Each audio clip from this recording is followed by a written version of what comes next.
trumpet and loud let it ring. Jesus is coming again. Cheer up, pilgrims, be joyful and sing. Jesus is coming. Jesus is coming again.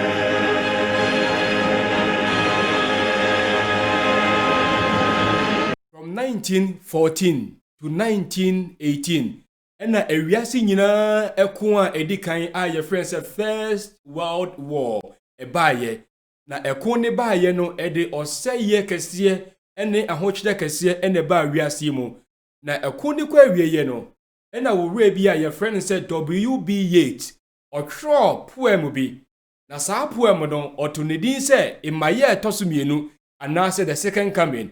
Now, one of the lines that Oyusu ye was our poem no say, things fall apart and the center cannot hold.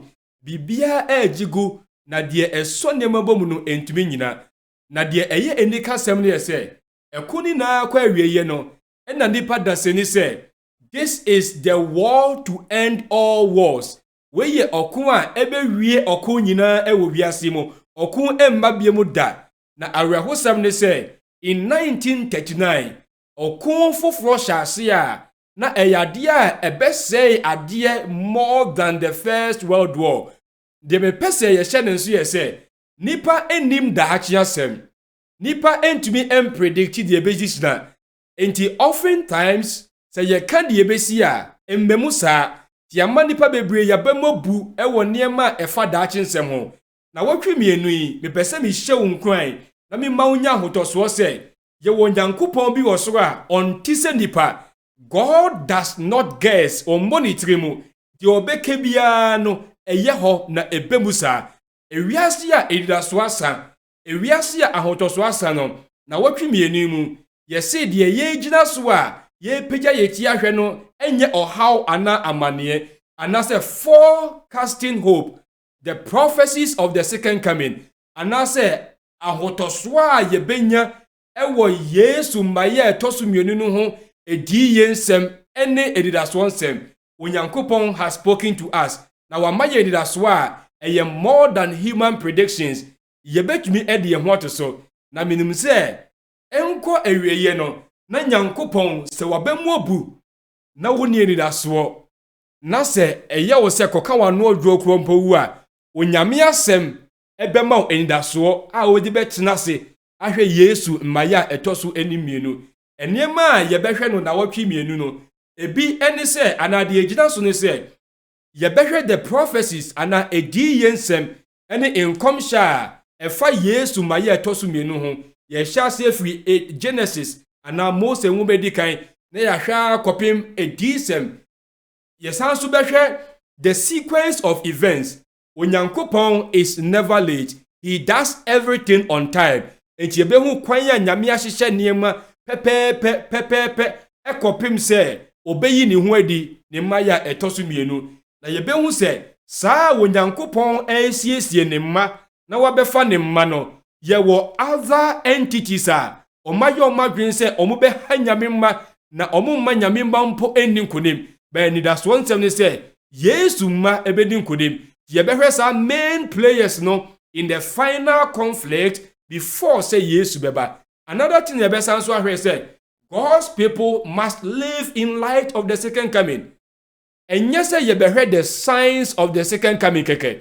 And now you be heard the ebesi need ye beba and sana Yesu abakeke. Je womu ye say, we are looking for the coming of our King. And was say ye see ye ho. And was say ye bought a bra e se wona ye hwe ye ruakwan. Enti ye be hwe kwan na ye be fa so a ye be see ye ho ahwe Yesu ma ye toso. Afei, another thing ehia eye se ebenye ni daso. Mini ema obemu mu wate. Ye Nyankopon wo ka se let there be light and there was light no. Asemu firi ne no ba entofom na enkonechi. Enti so ka so bebe biem a na wotwe mienu mu. Bese mi hye onkran se na sem eye no kware na obebe biem ampa. Enti enu ye didaso nsem a ye behwe. Die etoso a ehu hia ye a me pese ehye ne nso ye se Yesu ba obefa ne ma aye krado etwen na wosiesie won ho na awehu seme wo mu ye se obi biara wanye krado na wansiesie ne ho for sa coming event no Yesu maya eye energy sem no ebeye aweho abasaafo ne nyina na me mpaebo ne se wobie ni honoma Yesu ba obesu na mmom no esanse die ye tie nyina ye de bebo bra na yama ye ho kwan ama Yesu esiesie ye ntino se wo ba ebeye energy sem ebeye da ebeye ahusi sem ti eno ene me mpaebo ediban na wotwi mu ye hwe enema esi ye nimu aye hwe na ana topics ahodo a ye behwe a enye ni nyina ni ba ni nyina efa Yesu ma ye toso mienu ho na maminke bi nkyerɛw na wotwi mienu edi enimu yi de di kan pa se de ne be hyase no ye behwe the prophecies of the second coming ye toso mienu ye behwe the timeline of coming events sana nyame waye timetable. Do you know say Bible not dead when Jesus is coming? Yes, e wo twese musa ye behwe enti eno so yade a ye behwe ya adwen ejira so de toso miensa eye meye den na Yesu ba sada no me so metumi ni Yesu akosoro eno so ye behwe. How do I enter into that joy? How do I enter into the kingdom of God? So ye kokko, so ye tuntum, so we sika, se ehiao, se wakosuku, se unkosuku, se wonimade, se wonimohwe. Wonim se wonyankopon wo kwan ya obefa so wode begie nyina. Na the question is say Yesu ba, meye mesiesie me ho, eno so yade e behwe. Then we will also look into nyankopon nyanyiyemu. Obi biara waye krado so be ma ne ho kwan no, nyame beje no eno so ye behwe. Ye behwe the dragon and God's end time people. Do you know say ye wo town fi bi wo hono a or ye committed to the destruction of God's people? Na waye na adwen say o ma nyame ma enya nkwaje. Ye behwe sa okono edisem etira eye edisem etira eye dumienu and now say Revelation chapter 12, chapter 13, chapter 14 and the final events anyame aden edi no ye behwe ni nyina. Another thing ye behwe say God is coming to take his people. Onyame befa da safo. God is coming to take his church.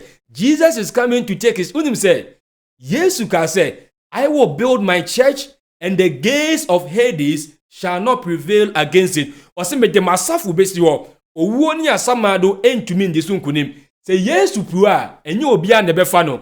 Oba befa ne ma. The question is, what is the church of God? Eye Methodist, eye Presby, eye Roman, eye Pentecost, eye Assemblies, and now eye Osumi say ye Buddhism, and now ye Nkrimosuma. What is the kingdom of God? Now, if one day ye nyamemba, ye behwe no so if we say Yesu kan be say nyomo mo kase radie na emomu no there is a class of people a omu siesie omu ho say nyamemba saafo no e na trust them say Yesu ba obepeje wani ti ye behwe say what is the identity of nyankopon ma a wo mo hwe nyankopon anim ye besa hwe nyankopon homeda ye behwe kwan homeda e hyase kwan ye fa so esisan ye behwe bibi ti say what is say 666 bibi about the little horn and now one bonsam bek ni won beka bom e kuetie nyamemba nkom shefa America ho any the rural Americans to be play in relation to the mark of the beast and now 666 yawo eniema hodo na ni nyina ye eniema ebesisi eni niema ewo se bua nyamemma mesiesie ho na ehye nyamemma den bebre ka ho but na wotwemienu no ye behwe ni nyina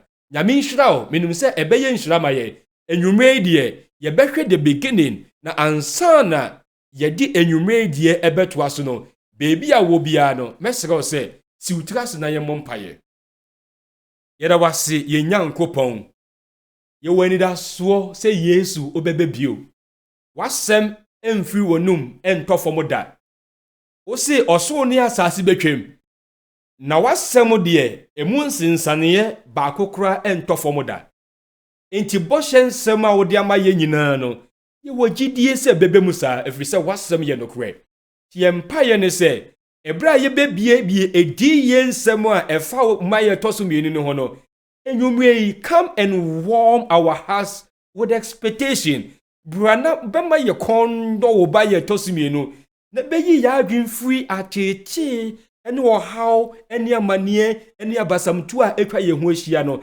Let us lift our eyes into the coming king. Said the beya ebeye inshira ediama ye nwumre. Speak to our hearts and our minds. Ewo Yesu di munti. Amen. Enwumre die ye ba beka ho asem no. Watu din say prophecies of the second coming. And I say inkom sha efa Yesu ni maya etosu mienu ne ho. Unim say adia ba ko a ewo trosemu a eye very interesting pa eye the second coming. Na die wo mu ye say Onyankopon eka enema bebre fa ne ho.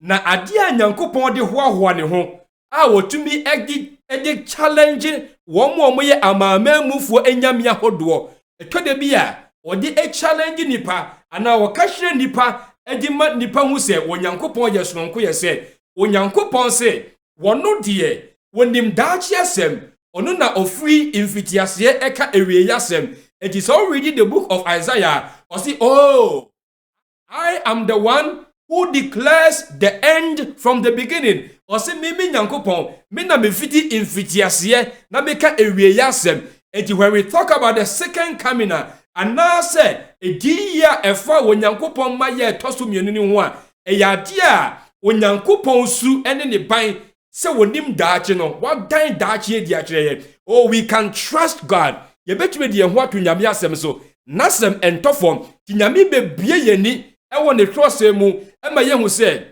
And that's why ye wo Yesu no, it is built on a solid foundation. Nipa betima ka kire o se, me hwe school, e bia no wadwen papa, but the person may not be alive to see that promise through. Owo tumi ba, yare tumi ba, ohia tumi ba, obetima ka kire o se, tida ha twa me ba, obekọ ombe biem. But the promises of our Lord Jesus, they are sure. Et is insua a free scuba from a saneko from na insane konechi. Eluntino yebekwe enichie sem. Edi yen sem. Anyamia dan de di ediachre ewon nasemu. The prophecies of the second coming. Na ansana don. Sa wokọ trose mu a, the entire Bible can be summarized with the diagrams that we say. Yebetumi di sa diagram we achire trose mu. Diedi kan pa fitiase no Onyankopon bo so ni asase. O bo so ni asase no na boni ni ho, na yare ni ho, na owuo ni ho, na abanie ni ho. Na ebra nyame bo ye no ena ahwiase ba ye. Ene ne friend said the fall. And if the fall ne ba ye no, edi owuo, edi yare, edi amanie a eye boni ho insunsanso ba ye. Na God being so good, wan nyina ho no mo a why na nyame eye plan say and nyame dan de gima ye hu say he has a plan to restore all things obeye ade nyina ye and the friend say recreation enti de wo mu ye say abode nyina is looking forward to the recreation abode nyina is looking forward to the day ya Onyankopon be ye ade nyina ye to the day ya wars will be no more, yare will be no more. In fact, diseases, say a year COVID-19, say a year swine flu, say a year malaria, say a year lifestyle diseases. Nyame amfa mbate pa ho. Boni na akofa sa nyema we nyina ba. Na Onyankopon say someday he will get these things away. Enchebia soon and very soon. Obeyi sa nyema ni nyina afiri ho. And the second coming is the heartbeat of the Christian's hope. When we look forward into the future, the maye dida so, the jinja ye boy and debia, eba ye to be move on say, ye when dida so say, and the ebiana ye num in nua hodo, ye the nua hodo so, oh someday ye be ye fred so permanently, ye when dida so say, ya riebe me for ye widye, it may destroy our bodies. By Paul say, someday the trumpet will sound and the Sa wedia e pro ino e befri honom ye benya wedia emperor. Do we look forward to the second coming and now recreation? Crime ahodo. To de bia ufie mpa wasi ukodemu a na usuro every akonfo to de bia oka na ye wia to de bia osika adofro. We live in a world without security. To de bimpa na ye yem hihye. Someday these things will be over. To the second coming is the vehicle take ye across all these things. To Nyankopon hihye ya wayama ye. To de bia ye see peace You see peace by First World War. Said the mechanic. You see the war to end all wars, the Great War. But our host said in 1939 there was another war, much more devastating than the First World War. Sa war no ebe say ade bebre esen kwan edikan. If we say ye ni pay ye nim that chasem. Na nipa ntumi predict the basic na. Oh, the only person otumi who that ekamani ben pepepe the one who said let there be light and there was light. Na sem insanity. Etienum say someday owo eya dia enye nyankopon na ye owo enye nyamechi mo position ebewu.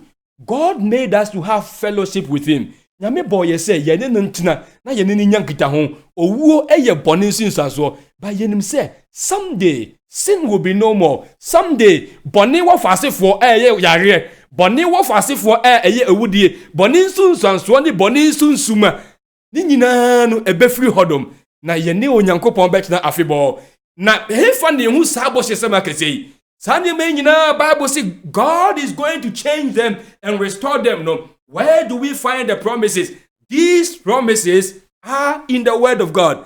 Nyame asem etofoma ensign no eye boshe nsema ye enti no nyame asem ye hu say and that we are living in expectation in the swomu ne etna honom ye pagya ye ni kosro na ye hu say enche bia the battle would have been fought enche bia okonu be kona wieye na nyame mma we see in part. He said ye me de shadow ato ade no so no unim say ye hu ekire ye to de bia na ye say Yesu beba ni to de bia na say enti eniema twosama ka beba mu ni oh the Lord is coming ye nyankopon oba soon and very soon enche bia they separated the known and the unknown no onyame bayi ni na afro and things will be clear enche bia our Lord is coming unim say ye won kofo bi ho no mu a said ye yenu bi friend say Melvin Worthington kan ye no they doubt the second coming into omo friend says scoffers omo twetwe he Yesu beba nke kan so beba enko aba adofro banyo no won some time ago about 4,000 years ago maybe about 4,500 years ago onyame ka che Noah say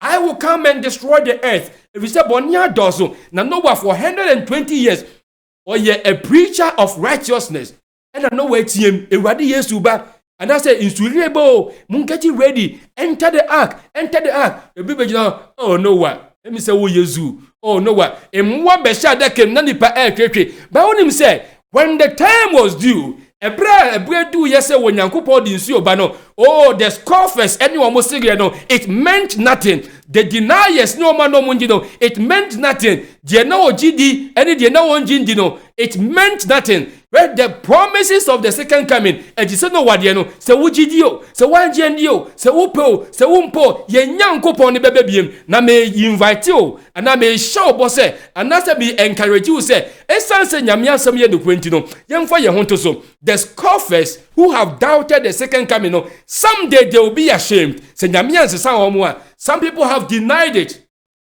omo deny but ebebem their denial makes no difference. Nyankopon na sem ebebem to de bia sensationalist ebi maka niema bebre afefefa ho ene niema say I distort the second coming but Yesu obeba na ye ne ye nyame mma eye ahotiefo de oh the second coming eye ahotiefo eni daso obi a ne ba free mu obi a ne kuna free mu te wo sukura no wasasre because we say ahotiefo eni daso ne say someday we will see our loved ones ahotiefo eni daso ne say someday we shall be reunited ahotiefo eni daso ne say yes to na sem ye no kre we will be in a land without tears very soon. And to the second coming, the scoffers doubt it, the skeptics deny it. Womo ya kwekwe, womo nyini, womo musuye engineer for no, omu kasemba, ba nyame ma. Eye nyame adehye, eti nyame na ase de. Eno eye the heartbeat. Ena ye sorry no pebia, na ma ye ni da so na di move on. Say ye sorry even in the middle of difficulties, we are able to smile because we know say difficulties and yet the last word will be the second coming of our Lord. The scriptures, who can't trust someone, are done the dia bayehu. Hintasem bebre about the second coming. Yesu maye. Unia, ipese me do ko twose mu. Na yehwe de nyame asem aka. Bo hye sem aka si nyame aka about the second coming. He said the second coming is the heartbeat of the scriptures. Ya kase bibi a heartbeat a. Se wakomo ammo a uni life. Na nyumi obehu se sa life wa wo twose mu no. Eye Yesu maya etosu bienu. Eye Nyankopɔn kwan a obe restore all things in this world. Eye eye enigisem. Na so hwe Bible mu a Bible no about 1/4 eye prophecy. Ana che Bible no mu nan ya baako eye nkomhye eniema nyame ka se beba daache. Na of the prophecies no enigisem ne say about 1,800 references in the Old Testament refer to the second coming. Bare 1,800 times. Na pamda dan mko a eka Yesu maya etosu mienu no wasem. Enye no nko a so kwa pamfoforo mu a apamfoforo no ewo 26 chapters. And there were bare 300 references. And as references bako ahamiensa references bako ahamiensa ewo Yesu maya etosu mienu ne ho. Enye enti so hwe apamfoforo ni mu a abribia ye verses bare 30 no emu baako eye se Yesu bebe biem enti wo kanya verse 1 verse 2 verse 3 udu verse 30 a within sa no baako ye se Yesu bebe biem enye no nko a baby a Bible no kan bia se Yesu beba first time no unim se oksa se Yesu beba 8 times enti the birth and the second coming no eye 1:8 enye ho nko a so kan Bible na se de beba hwe nwumre na sana edifo titifo ede safo di nyina no wonyame yi ni ho adi kire wo mo no omomo hu se obeba biem na yenhwe Acts chapter 3 verse 21 Peter osa obi yare a oni judafo obi nya nkomodie no a wo ka Yesu ho asem no asem o ka fa Yesu ho no se sa Yesu yi heaven must receive Yesu tatam na Yesu kosro no say heaven and na osro e wo se omotoasoa agi Yesu e receive Yesu until the times of restoration of all things. And the Peter the yekosi enim say ebrebi ba all things will be restored, but until then no e was say Yesu osoro eje no we e remind ye e wasema Psalm sikan ye or say the Lord said to my Lord, sit at my right hand until I make your enemies your footstool. Sina mensani faso kopem se bedi watamfo beye onasi ntiaso Yesu wowu okosoro na ye wo timeline e wo Nyankopon asemu ena na Peter ka kire o mo say God and that say Yesu will restore all things na sa restoration or best to restore all things no and na obeye ade nyina foforo no God has spoken by the mouth of all his holy prophets since the world began. E kire say sa na Yesu maye tosu mienu eni da so se nyame beye ade nyina ye no wonam ne difo so e kan ho asem e wo apamda danim. It was revealed to the prophet said Jesus will come again someday and restore all things. Na eyadia very very amazing. Another thing so you may be person say when you say second coming no so important in the Bible no use different words and na in some ahodo bebre e dey describe Yesu maye toso no. Na esan say Yesu maye toso na ye hwenti no be person ye hwe some of the words your word be a friend the parousia. That's how word is about 24 times and the New Testament him. That's how word no asiane say bibi ba coming and that's a presence bibi ba the presence ba and that's arrival. It is how word ejina homa Yesu the coming of Christ and now the arrival of Christ and that's the coming of the presence of Christ. Someday Jesus will be around and ebrebe no Yesu be arrival and we will see him face to face. Oh, and you me here to say face to face with Christ my Savior. Sa asamono na ekire sa parousie enche bia ye behu no yaje nkwa na yahwe nenim no. This is one of the words. Another word in swa e 18 times in the Bible. Of friend said apocalypse. Na sa apocalypse no 18 times na what rosemu aya pamfofo nim and 18 times in the New Testament. Na very interesting say unim say now no yenhu Yesu face to face. Now no as there is a veil that separates ye ne yaje nkwa and this apocalypse no ekire de yenhu no enisu se no ebia bi ba the veil na asi yentem no obeye free ho and we shall see him as he is. And the apocalypse no say ubie bibi so you are revealing. He said the wouldn't kwanye si ho na wo yi ne tie free so you are revealing or unveiling. He the person what say ye ne ruade ene ya genkwa said the Petro or tro ne woman o kai no ya dono ye de ho to no so ye hwe nanim ye hu no da physically, but someday ye be hu no, someday he will be revealed ye obedan ne ho adi. And the second coming no to the be say in na ho adi yesu be dan ne ho adi na ye be hu ye ruade said the ositie. Another word our Bible no use no be 6 times eye epiphania na sa word die e say bibia e shine bibia e be shine e ma ye hu enti so hwe ne nkyerase na eye to shine anase manifestation anase appearance anase appearing. And you see, someday yes to be in Huedi, or be shrine, or be appear. He said that when you're no longer in a dream, and yes, one who will be or diamo, by physically, Jesus will appear. So these are some of the important words. Now, once the Bible say, and now Peter say, when young coupon, a dan ye declare a deep one in the past, say yes, beba, young church was the muna young a biaho do anyone now, yes, we in Huedi declare woman. The Edikaipa a Enoch.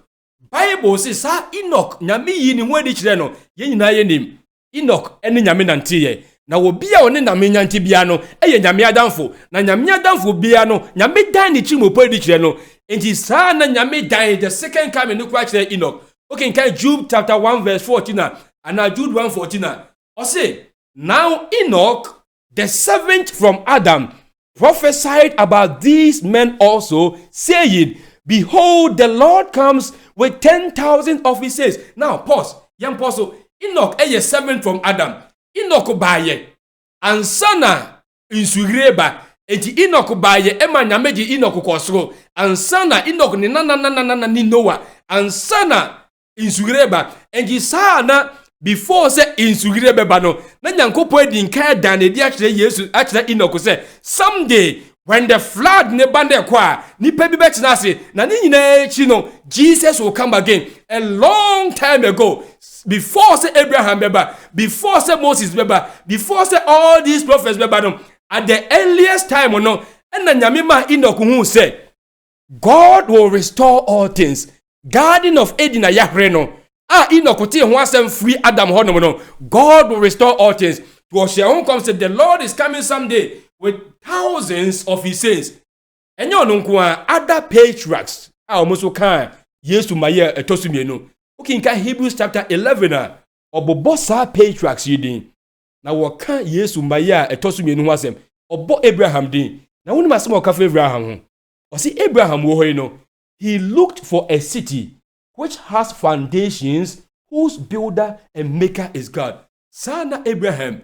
Nyame eyi bibieji akire na yes no nko to say Abraham na ohwehwe kuro bi na saa kuro na Abraham ne dida so no na enye Canaan saa kuro no saa na nye the land of the Perizzites and just the land of the Jebusites. Or say Abraham was looking for a city the foundations and the builder and maker is God. And when we talk about the second coming, even in the life of Abraham, no, it was the driving force. He knew that someday, yes, baby, na yes, ba, or the Yebeko Krobia, or no ankasa ACSA.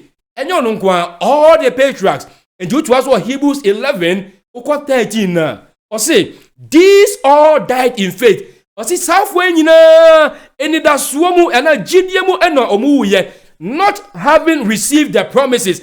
Sa boshen sem say yes beba biem no and na yenyankopon be ye all things no they did not receive the promises but I say having seen them afar off were persuaded of them and embraced them and confessed that they were strangers and pilgrims on the earth. So what did he say yes beba biem a e won sun so aso e wo kwanya uhu wiase so.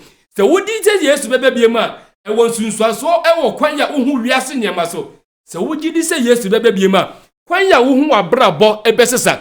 Halfway, womu nechide say yes to baby bim. Nyame asem ye nokure na omugidi ye. Na omudi omu na bataye. Na Bible say omu kan pefe say ye ne de esan say yesu bebe biem na ye hwehwe krofofro kura ne maker ene ne builder nyame nti ya gia to mu say ye ya hoho ewa sasi so we are strangers, we are pilgrims on this world. Na safo omuka omasem no, one of them Moses. Now Moses part of safo ya omuka say mimpene say yemfre me Pharaoh baba. I will not want to live in Egypt, in the luxury of Egypt, in the riches of Egypt, and perish at last. Nemomo no me pese esanse me hu na kire say yesu bebe biem God will restore all things. Pharaoh baba title no mempe biem afi na kure no I will choose to suffer with the children of God than say mechina wiase tia we nyame ma. So what did he say yesu bebe biem ma it will change your perspective e wo kwan ya obeso obechina say. So what did he say yesu bebe ma you will live a life of expectation. One more omohwe yesu anim kwan no most of the time no they do not fit in this world. One more omohwe yesu kwan no most of the time no they are strangers in this world because a real way a ruler. The ruler is the devil. Most of the things in this world no are controlled by the devil, and the to the bia is like a fish out of water. Our in baby a year anim kwan no and to be with the Lord. But yen hold it on. Yen so boshedim. Said ye titifo no so musa no. They were persuaded. Now to us was say, for they that say such things declare plainly that they seek a country. Obi na no kasa bia no. Oba yen hu say ohwehwe krofofro. 16 is they desire a better country. Eye heavily. Na de eye enigi sem kra o de to aso ye say. Na omunim say Nyankopon eye onyankopon. And they were not ashamed of God. Bebi omunam bia no omu true colors no omu mafufuro hu. Na omunya shame de say be ma wiase hu say Nyankopon eye omu Nyankopon. Na ona omu twen we eye the patriarchs and asem de yeken. What about the prophets? Because Peter said the prophets saw the coming of Jesus and omu kan ho asem. The American said the second coming is the heartbeat, and the patriarchs no the na eso omu gidie mu emma womu endaso emma omu vuvu on no they knew say someday Jesus will come again and restore all things. What about the prophets? Oh, say Kameka Isaiah sema. Unim say Isaiah and Sunyami mani who say Yesu bebe biem. In fact, Bibiti said God will wipe away tears from our eyes. Isaiah ne kan ho asem. Asem biti said Odwan ene jatabruwa ebedi agura bom. Isaiah ne kan ho asem. The vision of the new earth and the new heaven no Onyankopon yi kire Isaiah. They saw the coming of the Messiah, the promise of his coming. What about Daniel? When you read the book of Daniel, Daniel say there will be kingdoms and kingdoms and kingdoms. But see, in the days of these kings, Onyankopon beba na obe establish the kingdom. What about Malachi? I'm just taking some examples. I just say, that was the whole Malachi and Podie. Or say the Lord no. Obeba the temple, the messenger of the covenant. And now Malachi, who said, who will abide the day of his coming, and who shall stand when he appears? Why na oba obejina? Na say yes uba. Why na obetumejina no? For he is like a refiner's fire and the fullest soap. Na yes umaye tosu mienu. Oba ti said, oba in his glory, oba in his majesty, and 400 years. And san yebewu yes no. Number like I said, Jesus will come again the second time. The prophets saw the coming. Oh, now what about Yen Eradi Yesu? When he arrived at the scene, he confirmed all that the prophets have said. Yesu ba yeno, die difo akeni nyina no obehye ne ma. Now can John 14 na. O se mu mama koma entutu. Munyi Onyankopon di na munso munjimindi. Na bia pi wo meja fie, na ka entesa anka maka kire mo. Na o se meko akosiesie baby amamo. Na se meko na mekosiesie baby mama. I will come again. Minu ya wuti ni siunde. Yesu say, I will come again. I am going to prepare a place for you. When I go, I will come. Yesu boshe nokwe. Ampa oko. He will come again to take his own ones. He will come again. Abe fa ne ma ewo wiase mu. He will come again. Abe fa ne ma ehwe ne nimu kwan. Na ade ba kokura ehye nkura ne yese. Imagine Jesus in the Garden of Gethsemane. Jesus in the Garden of Gethsemane. Na Yesu obom paye wakoto bompa ye kyerɛ n'agya na yentie empire Yesu oba kyerɛ n'agya John chapter 17. Oh, what a heart-warming prayer. Empire egu awusin ene empire eka akoma empire etumi gu nisio empire we tears of joy and expectation. Yanhwe empire Yesu boy in John chapter 17 no empire in verse 24 Jesus said, Father, I desire that they also whom you gave me may be with me where I am, that they may behold my glory which you have given me, for you loved me before the foundations of the world. I say, Eja, one more word your mama me know. I love them and I want to see them. Me request am dey more you say, for omo beka mensa. Na Yesu bompa ye we no. Na wodi nkan ahyebo say, he will come again and take his children. Adafo our Lord Jesus will come again. For these people, he shed his blood. For these people, he suffered in Gethsemane. For these people, he was willing to come down. For these people, he came to our sin-sick world. For these people, he came. And he will finish the work. He will accomplish it. The accomplishment, the end point, is the second coming of Christ. Now, yes, we are trying now. He said to his judges, or say, more and more try me, they nevertheless may catch them will say, if you will see the Son of Man coming at the right hand of the power and coming on the clouds of heaven. And in some manner, yes, will catch the Omo Mudina seven say, I will come again. Ascension, yes, you call yen so above 4 mobile. Imagine say yes, you call our rechichi sembe na yen country is yafwe and show moon crying. It is the second coming. I said that and I'm saying that again. Say the second coming is the heartbeat of the Christian soul. Christopher Wenda so Yesu maya obebebiem. Ti above one ba ye no. Asemo mo kan say Galilee ma. Aden chita mo jira mo hwe heaven. Yesu a mo huni okoso yi. Sa no beba. Said the mo huni say okoso no. Owe bi a friend say Lenski. Or see he departed visibly, he shall return visibly. He went to heaven, he shall come from heaven. He went away bodily, he shall come back bodily. Or see, Yehunu say, or the redeemer in his glorified body, he will come again. Yehun say, or call heaven if we are so if we heaven and the best baby. Oh, Yehun say, or call now, yes, Yehun say, or call he will come, he will take his children.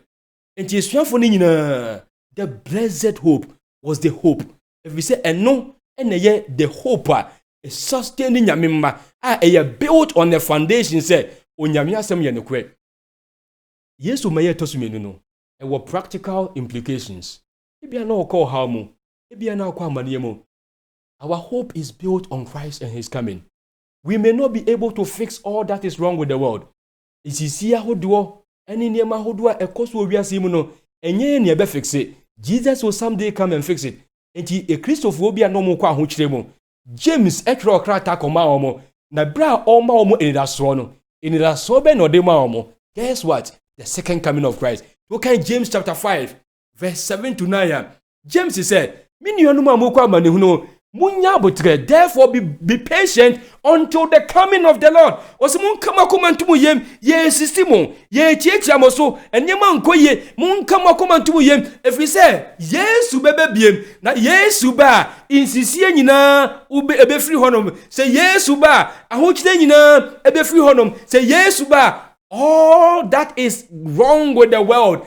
Obe fixing ina, to say, mun kama kumantumu yem, to the coming of the Lord. No dear Kueni example say, you see how the farmer waits for the precious fruit of the earth, waiting patiently for it until it receives the early and latter rain. Obi oye Kueni biano, kudia dia, na wo train, timusu mun train, na the rationale they say, be patient, establish your hearts, for the coming of the Lord is at hand. We have this hope that Jesus will come again. Yesu, obebe Peter cried, okay, Peter woman, according to the steps, no.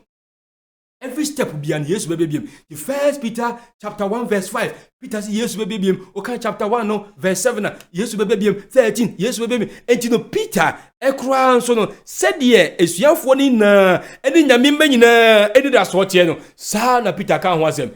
And Peter, okay, first Peter 1, 5. Or see, Jesus will be revealed in the last time. Obey ni wedi. Or see, now we are kept by the power of God for salvation, ready to be revealed in the last time. Onyame tumi ekutayen. Na ni tumi ni bekutaya. Kwa pim se Yesu bebe bie. Na Yesu be ni wedi. Enti nyame bebia wodo nwahye Nyankopɔn tumi ase no. Unye firi muto da. Ufiri muto a chise wa pre ho efiri nyame ase. But as long as yeti nyame ase no, God will keep us. God will sustain us until that day. Yesu be ni wedi no. Okay, 1 Peter chapter 5 verse 4 now. Peter said, "Wa mo ye Nyankopɔn nwenkuo akanifo and our shepherds. When the chief shepherd appears, you will receive the crown of glory that does not fade away." Oh, sir, second coming no. Enema Peter mu na no ye kun wo mu a na mo die ni wu no. Ema Paul mu na ye twa mo tie mo die ni wu ye no. Obi a on chinyame ase no. Ebe ni se o mo wu nkwasi wo. Sir rationale ne say Peter mu na omunim say the chief shepherd will come. That's the chief shepherd ne ba obi a benya a crown of glory fade away. Oh, what a glorious day that will be. And you know, okay, 2 Peter 3:10. And also come by Yesu maya ebeto etosumenu. Or the Lord will come as a thief in the night, in the way the heavens will pass away with the Yanko ne beba na oba. Or so near assassin na between. I say you do the apostle Paul. Nature say I say cry. Because Paul now wakwenya bebre so be ni pakese. Paul Pharisee ni a nanka owo opportunities bebre. Ohu Yesu eni Yesu eni da so pa no. Otoni na twene. Paul say, "Esan die me hunti no. Enema wo wiase na no me kanto se eye junk ana eye dia eye sumina so ade." Na nkrata hodo a Paul twe no. As a matter of fact, the letters to Thessalonians, the kind de tosumenu na no, it was about the second coming of Christ. Yesu obebe biom. The letter to the Ephesians, or kan kwaje ho asem no de esi so the kingdom of God and coming of Christ. The letter to Colossians, kan so ho asem na oju pastoral letters da. Ho na Paul ebra ye bekunu no, otro ni nua kuma Timothy a oye ne mentor, or catch ne say, "I am already ready to be offered." Enche bia obehwie me gu sensa na membe de okopa no maku awie gidie no makura na bakwasem kire se de okoku Paul no Nero wansoma nipa bebre amanya nkoku Paul efise na Nero nim se de way a Paul sitie no so de nipa bebre di akire ye nkoku Paul a wanwe a Paul besakra wo mu na de bakwasem ana tradition kire yen se nipa mienu na wode won kan so mu nkoku Paul na bra mo pagya se kan no because Paul na oye Roman citizen. As a Roman citizen, no need to be more send and you know, that was say ye quantity. The brown pega secano, our mechanity no, a one a pause a moon train. And I say, Paul, the Uswana, no, say there be moon train, and a Paul shall see the entire ordinity to Jose in Trinity. Yes, will be him, and the promise of the second coming in the so room when God will restore it. A brown Paul, Kenya Miasem, Canada so pano. One more Nero Suma almost so Mukokupono. Abakwasem Chay and say, they and they wanted to have the same joy. Now, Omunye Paul ya green say, Sana Chedia, and ye yenso send us wa, a duco woman, yensia somubi. And ti Omuka Paul T said the Abakwasem Chenum, and the Sikai report to say, Paul, evidence in the tini yakuno, Nanyanku Pawa, Paul, Ejidino. Any that's why Paul wano yensu ya somubi enjinana sobe kunya kunyen. Oh, the blessed hope is contagious. Yenim say Yesu beba ti Paul kanyo or kaiti tufu or the shimkrane. That was the hope of Paul. That was the hope of the early church. That was the hope of the patriarchs. That was the hope of Moses. That was the hope of Abraham. Enoch, the servant from Adam. Now when nim se nyame genebeko, but now who ne say Yesu bebe biem. And then you can trust the prophecies of the second coming. If you say Nyankopon na some no great, the Oka said, "Let there be light," and there was light. No, no Oka said he will come again. Obebe be yi bone ho, obebe yi evil ho. Ye bet me trust no. The 2 weeks in the ebe say ye behwe nkom hye na ya hwede Oka fa ho wa hwani mbebesisi na ye hu se e wo se ye ahusiesie for our coming king. And you may Abraham de Basabukone no. My main story be which happened about 20 years ago. Ebra yenya akonya kwahwehwe Elmina Castle. Yakoye no, unsi ya ne o tour guide. Anase tour guide. The okwa na ono ede ofa hanu achrew. Now one of the things that I remember say nipa kro kan ye a story about Orebia oye broni. Na broni no ni re efri amanoni ba besra no. Ne bra ni re ne ba no saa time no nim say the ship neba. Enti ohwe telescope ni mu a na wo na chiri se ne re ba. Na ni we efri ne ho say ni re no wo ship mu a die nti a oben no saa telescope a ohwe mu no. Enti ni we efri ne ho no na ogina wo ne so a ohwe no. Oye ti se de all embrace no na oflepo echire ebehwe hodom ewuye. If we say no nim say wa ben no. Oh, about 2,000 years ago on the island of Patmos, Bible say Yesu yini wedi chire John. The bra Yesu yini wedi chire John no. Na hold the majesty. And he said Yesu sit here and then they come in the vision. John read fini ho say or vision na Bible say John etiemu ka say behold he is coming with clouds. Here what na muninkumu ba behold he is coming with clouds and every eye will see him, even those who pierced him. In the vision on Patmos when they hold the glory of the Lord or the here Yesu ban temso the inoku ka ho asem no I have seen it is coming live and colored. The difonica ho asem no I have seen it is coming live and colored. The Isaiah can was some dobe pendimu nusio no. I have seen it and it is coming live and colored. The Daniel can was no said Jesus will come again. No, I have seen it and it is coming live and colored. John said the skeptics may doubt to say yes, but I have seen it is coming live and colored. The scoffers at the Baya say yes, but I have seen it live and colored. Oh, minion, Jesus said, I will come again. No, I have seen his coming, and he is coming live and colored. So behold, he is coming, and every eye will see him, and even they who pierce him. But the most interesting thing is that Ebra Yohani enya edisebno. Obewie edisem woman no. Se wo bia wo hwa onwoma. Je wodi twa to no, o last words no, very important. Na wonim say, ye wo niema bebre wo Bible mu a important. God created the world. Creation is important. Nyame Yesu be wuji ye. The love of God is important. There were many things. Now Esan said, the rhythm of the word of God, the heartbeat of the people of God. Yesu mba ya etosumienu. Tibra John Shasia. Okase behold he is coming.